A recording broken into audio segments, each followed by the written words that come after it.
नमो नमः। कथं सन्ति भवन्तः? आशासे भवन्तः कुशलिनः सन्ति। प्रिय विद्यार्थिनः, अद्य वयं पठामः अस्माकं नवमः पाठः, यस्य नाम संबोधन कारकः। प्यारे विद्यार्थियों, कैसे हो आप? आशा करता हूँ आप बहुत अच्छे होंगे। आइए आज हम प्रारंभ करते हैं हमारा पाठ 9, जिसका नाम है संबोधन कारकः। संबोधन कारक। प्यारे विद्यार्थियों, इस पाठ में हम पढ़ेंगे संबोधन कारक के विषय में। संबोधन कारक किसी को अपनी ओर पुकारने या बुलाने में संबोधन कारक का प्रयोग होता है।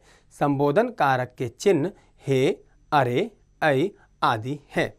संबोधन शब्दों के रूप प्रथमा विभक्ति की तरह चलते हैं, केवल एक वचन के रूप भिन्न होते हैं।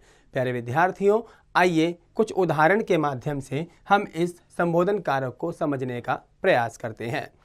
अशोकः हे मित्र त्वं कुत्र गच्छसि? विशालः मित्र अहं विद्यालयं गच्छामि। अशोकः हे मित्र विद्यालये त्वं किं पठसि? विशालः विद्यालये अहं गणितं संस्कृतं च पठामि। अशोकः मित्र तव अनुजः कुत्र पठति? विशालः हे मित्र मम अनुजः अपि अत्रैव पठति। अशोकः हे मित्र किं सः आङ्ग्लभाषाम् अपि पठति? विशालः मित्र आम सः आङ्ग्लभाषाम् अपि पठति। प्यारे विद्यार्थियों, आइए अब हम आगे अन्य उदाहरण इसी में ही देखते हैं क्रमशः, जहां अशोक कहता है कि हे मित्र तव विद्यालये कति अध्यापकाः सन्ति? विशालः हे मित्र मम विद्यालये 15 अध्यापकाः सन्ति। अब अशोक कहता है हे मित्र तव विद्यालये कति छात्राः सन्ति? अब विशाल कहता है हे मित्र मम विद्यालये 500 छात्राः सन्ति। अशोकः हे मित्र अहमपि तत्रैव पठिष्यामि। प्यारे विद्यार्थियों, यहाँ पर आपने संस्कृत अनुवाद यहाँ तक देखा। आइए अब हम हिंदी अनुवाद पढ़ते हैं क्रमशः। अशोकः हे मित्र तुम कहाँ जाते हो? विशाल मित्र मैं विद्यालय जाता हूँ।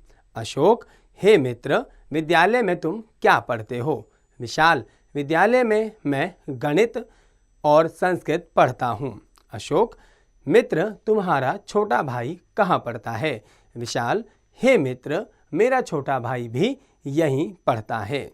अब आगे यहाँ पर अशोक कहता है हे मित्र क्या वह अंग्रेजी भाषा भी पढ़ता है? विशाल मित्र हाँ वह अंग्रेजी भाषा भी पढ़ता है। अशोक हे मित्र तुम्हारे विद्यालय में कितने अध्यापक हैं?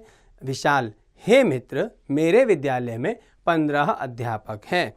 अशोक हे मित्र तुम्हारे विद्यालय में कितने छात्र हैं? विशाल हे मित्र मेरे विद्यालय में 500 छात्र हैं। अशोक हे मित्र मैं भी वहीं पर पढ़ूंगा। प्यारे विद्यार्थियों, आपने इस पाठ में पढ़ा कि किस प्रकार संबोधन कारक अर्थात जब हम किसी को प्रेम पूर्वक पुकारते हैं उसके लिए किस चिन्ह का प्रयोग किया जाता है। प्यारे विद्यार्थियों, मैं आशा करता हूं कि आप एक बार इस पाठ को स्वयं पढ़ेंगे और इस पाठ के अभ्यास कार्यों को भी स्वयं हल करेंगे।